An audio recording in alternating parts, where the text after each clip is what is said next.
Good morning, class. So today we will discuss a very short topic, that is suboccipital triangle. So we'll start with a brief introduction about the suboccipital triangle. As you can see here, this is the posterior part of the head and neck region. And in this part, you will have a region known as suboccipital region. In this suboccipital region, you will find a triangular gap formed in between some muscles, and this triangular gap formed by the muscle is known as suboccipital triangle.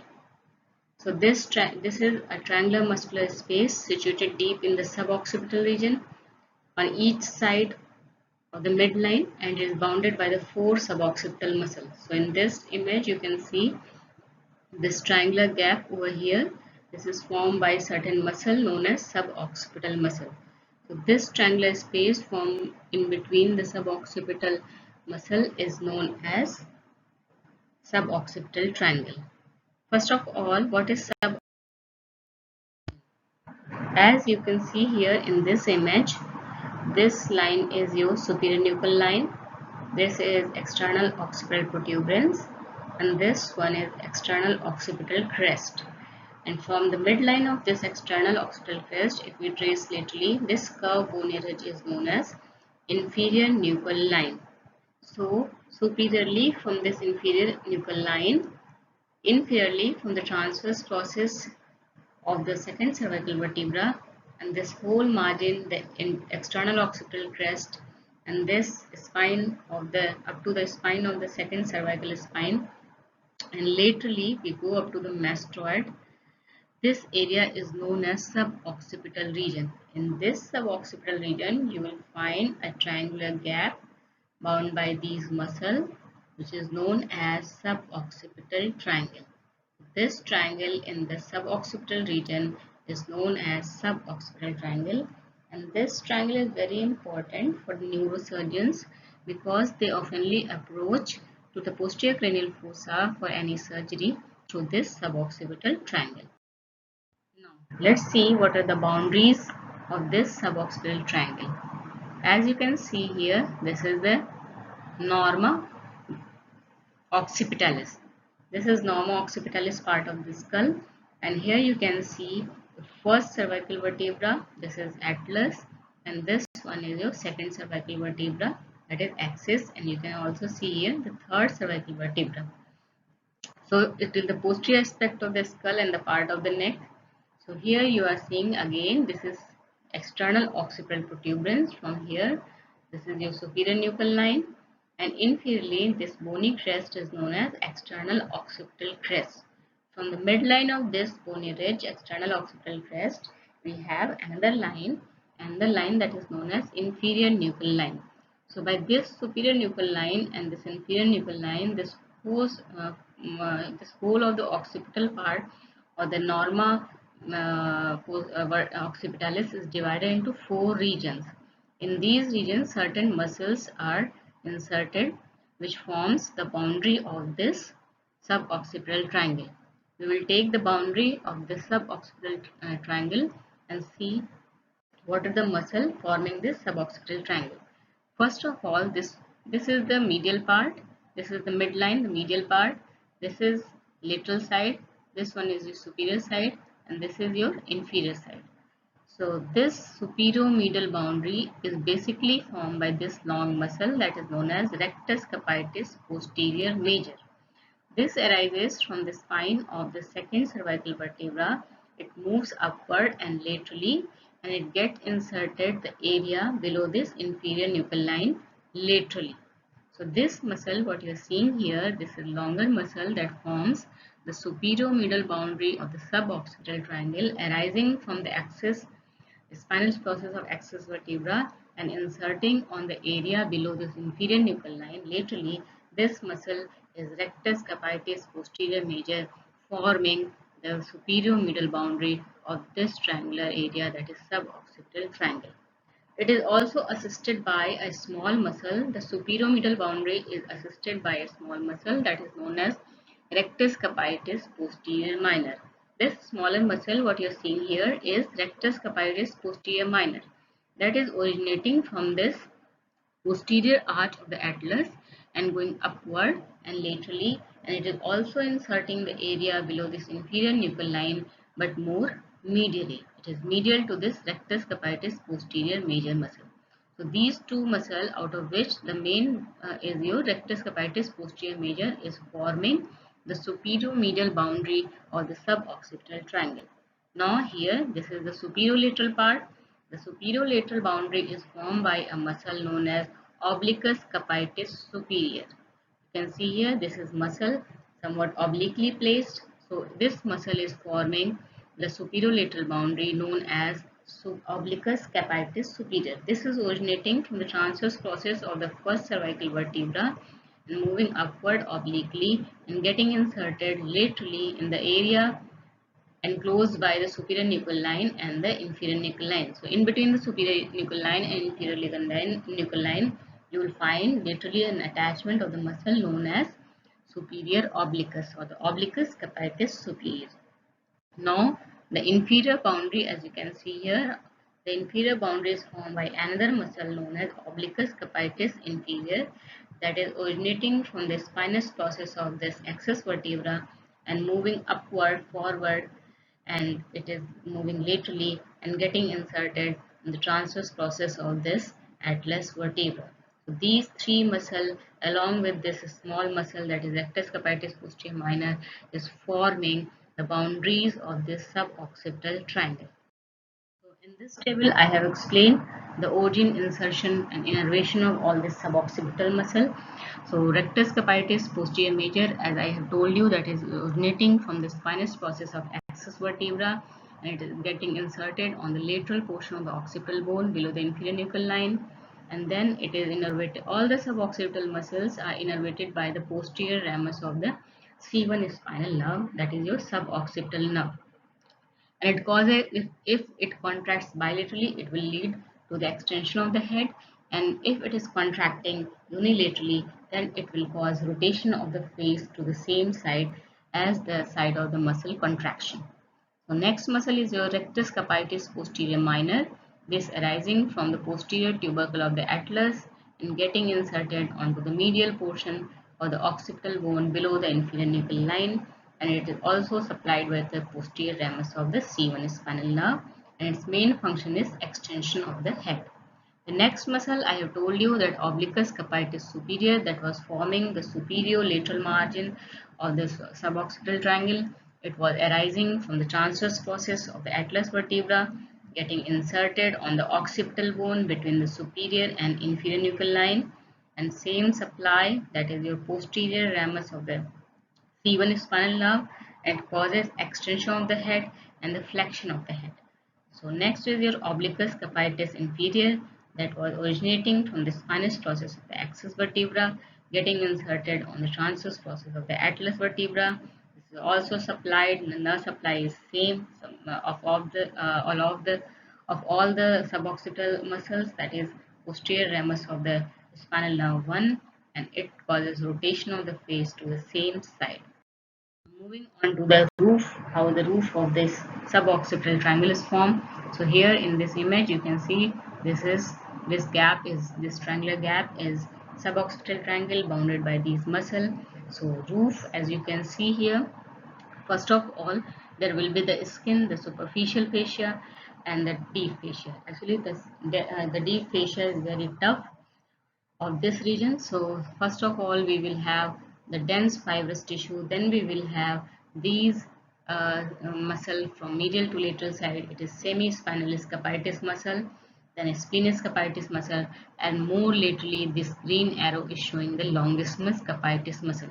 So these three muscle, especially these two muscle, but sometimes this third muscle longissimus capitis also comes down and forms here the roof of this suboccipital triangle. It covers this triangle on the superior side, so it forms the roof of the suboccipital triangle. So these three muscles from medial to lateral side, the semispinalis capitis, the splenius capitis, and the longissimus capitis muscle forms the roof of this suboccipital triangle. Now, how the floor is formed? In this diagram, you can see that most deeper structure, that is your the floor of the suboccipital triangle. So here you are seeing this is atlas vertebra and this is posterior arch of the atlas. From here we have a membrane that is known as posterior atlanto-occipital membrane that is going and inserting onto the posterior margin of this foramen magnum. So this membrane-like structure, what you are seeing here is your posterior atlanto-occipital membrane, and this posterior arch of the atlas forms the roof of the the floor of the suboccipital triangle. So this two structure, the posterior arch of atlas along with the posterior atlanto-occipital membrane, is forming the floor of the suboccipital triangle. Now moving on to the content of this triangle, as you can see here, this green marked structure, triangular area is your suboccipital triangle, which is bounded by superior-medially by the rectus capitis posterior major along with rectus capitis posterior minor. Inferiorly, you have inferior obliquus, and superior laterally, you have superior obliquus capitis muscle. So this area is your suboccipital triangle, in which you have find certain vessels, certain nerves.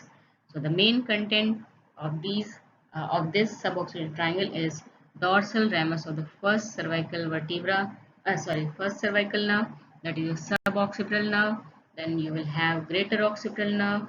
This red area, this red marked structure over here is the third part of occipital artery, then suboccipital venous plexus. We will see the details of each structure in our further slide. So now we will take the details of the suboccipital nerve in the suboccipital triangle. In this is the closer view of the suboccipital triangle. Here you can see this nerve. This is suboccipital nerve. This suboccipital nerve is basically the dorsal ramus of the first cervical nerve. So the dorsal ramus of the first cervical nerve is known as suboccipital nerve, and it is mainly motor nerve because it is giving the muscular branches to these suboccipital muscle along with a muscular branch to this semi-spinalis capitis muscle also. So this gives in total 5 muscular branches. One goes to supply rectus capitis posterior minor, and the muscular branch supplying the rectus capitis posterior major, and the muscular branch supplying the superior obliquus, and one more that is supplying this inferior obliquus muscle. So these 5 branches are supplying the 4 suboccipital muscle, and the fifth one is your semi-spinalis capitis. So there are 5 muscular branch of the dorsal ramus of the first cervical nerve, and there are no sensory branch to this suboccipital nerve. This is purely motor. So here you can see from this and the branch supplying this inferior obliquus capitis, there arises another branch and it communicates to the greater occipital nerve. So the branch supplying the inferior obliquus muscle, this gives another branch that is communicating or connecting the suboccipital nerve to the greater occipital nerve. This branch is your communicating branch of the suboccipital nerve. So we have 5 muscular branches and one communicating branch of this suboccipital nerve. Now, coming on to the greater occipital nerve, this greater occipital nerve is usually lying in relation to the roof of the suboccipital triangle. So this is basically the medial branch of dorsal ramus of second cervical nerve. The dorsal ramus of second cervical nerve, each spinal nerve have a dorsal ramus and the ventral ramus. So the ventral ramus usually supplies the anterior part of the head and neck region, and the posterior ramus usually supplies the posterior part of head and neck region, or the dorsal ramus. So in this, the dorsal ramus is having a medial branch and the lateral branch. So this medial branch of dorsal ramus of the second cervical nerve is known as greater occipital nerve. So this whole nerve is your greater occipital nerve, which is medial branch of dorsal ramus of the second cervical nerve. So this greater occipital nerve, as you can see here in this diagram, it winds around the lower border of the inferior obliquus muscle. It crosses through the roof of this triangle, that is suboccipital triangle, and it moves upward and medially along with this rectus capitis posterior major muscle, and then it pierces some intermediate muscle of the posterior part of the neck, and then the superficial muscle of the posterior part of the neck, and has become cutaneous and supply the back of the scalp up to the vertex. So here you can see This muscle is moving upward and medially crosses this triangle. Then it pierces the muscle like semispinal scaputus and more superficial muscle, that is a trapezius, and it becomes cutaneous and supplies the area of the scalp up to the vertex. This diagram you can see easily. This is your greater occipital nerve that is crossing this triangle, suboccipital triangle. It moves upward and medially and supplying the posterolateral part of the scalp. So this is the bony part of the skull. So here you can see this posterolateral part of the scalp is supplied by this greater occipital. So in this diagram, you can see how the greater occipital nerve is supplying the part of the scalp. Same greater occipital nerve that was the medial branch of the dorsal ramus, the C2 spinal nerve that was coming in relation with the roof of the suboccipital triangle, they supplied the posterior lateral part of the scalp. Moving on to the third occipital nerve. The third occipital nerve is usually the medial branch of the dorsal ramus of the third cervical nerve. Here you can see a branch that is lying medial to the greater occipital nerve, and this branch is your dorsal medial branch or dorsal ramus of the third cervical nerve that supplies the posterior medial part of the scalp. Ascends medial to greater occipital nerve and supplies this posterior medial part of the scalp. Now coming on to the artery in relation with the suboccipital triangle. One artery is your occipital artery. In this diagram you can see here, this is common carotid artery. This common carotid artery divides at the level of upper border of thyroid cartilage into internal carotid and the external carotid. So this external carotid giving a posterior branch, and this what I am tracing here is your occipital branch of the external carotid artery. This occipital branch of external carotid artery lies in relation to the tendon of the posterior belly of digastric, and then it goes posteriorly, it crosses the apex of this posterior triangle, goes move posteriorly, and then it pierces the trapezius 2.5 centimeter away from the midline. It becomes superficial beside giving some muscular branches and the meningeal branches. It supplies this part of the scalp. So it lies along the greater occipital nerve and it supplies this part of the scalp, the posterolateral part of the scalp. It gives meningeal branches and many muscular branches. One of the muscular branches known as descending branch of the occipital artery.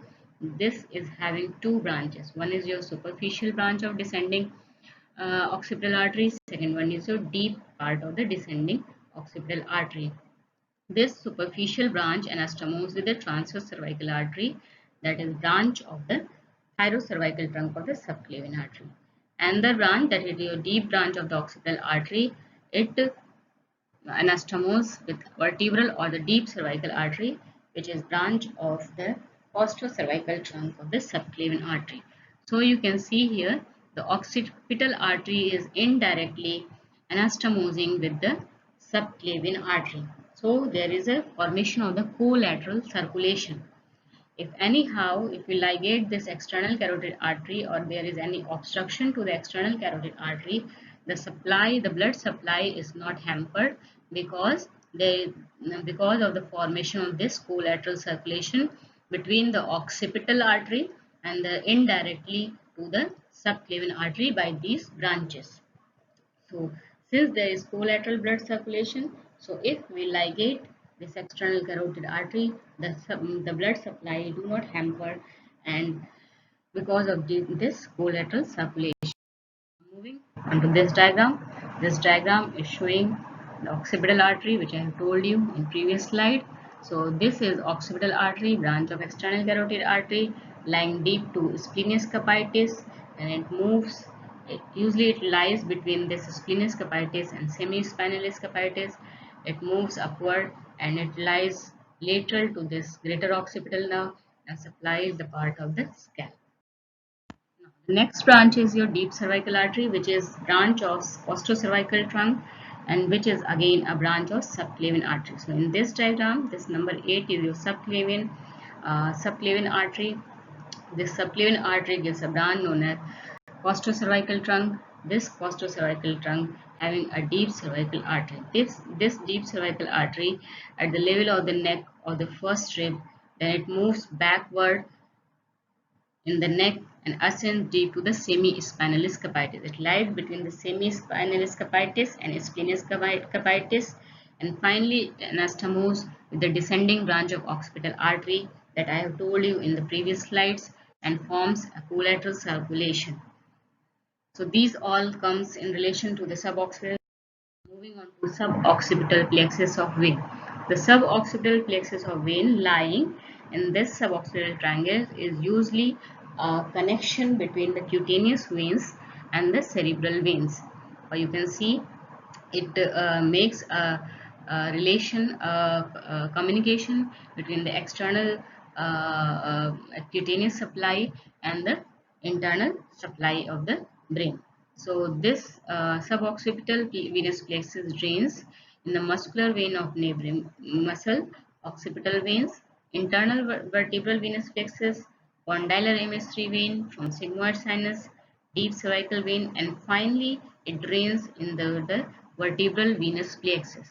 So it is the main site and that leads to the intracranial infection, spread of the intracranial infection, because it is draining the cutaneous vessel, it is connecting the cutaneous vessel to the intracranial vessel veins, so it can help in the spread of the intracranial infection, because it is also connected to the sigmoid sinus, the vertebral venous plexus, and so it forms a communication to easy spread of the intracranial infection. Moving on to the next content, that is the third part of vertebral artery.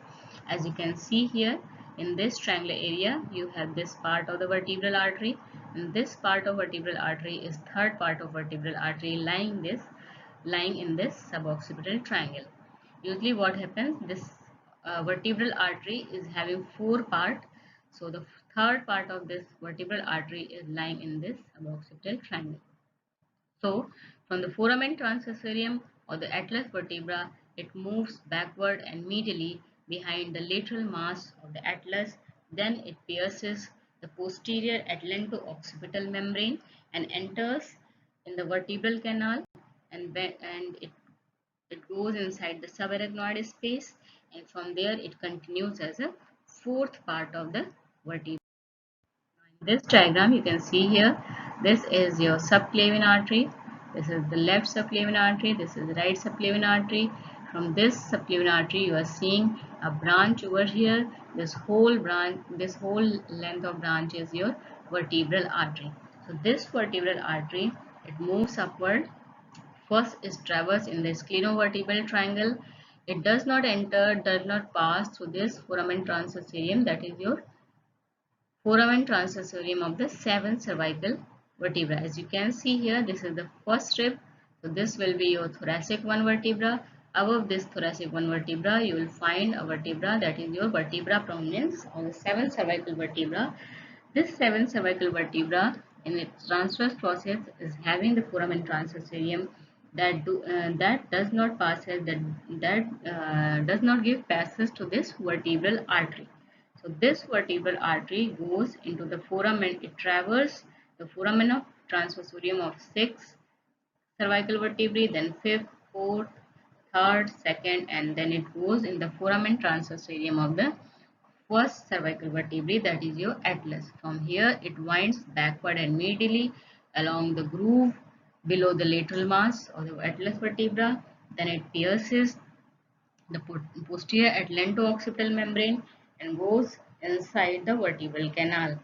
So this is all the whole course of the vertebral artery, and this third part lies, basically this third part is lying inside the suboccipital.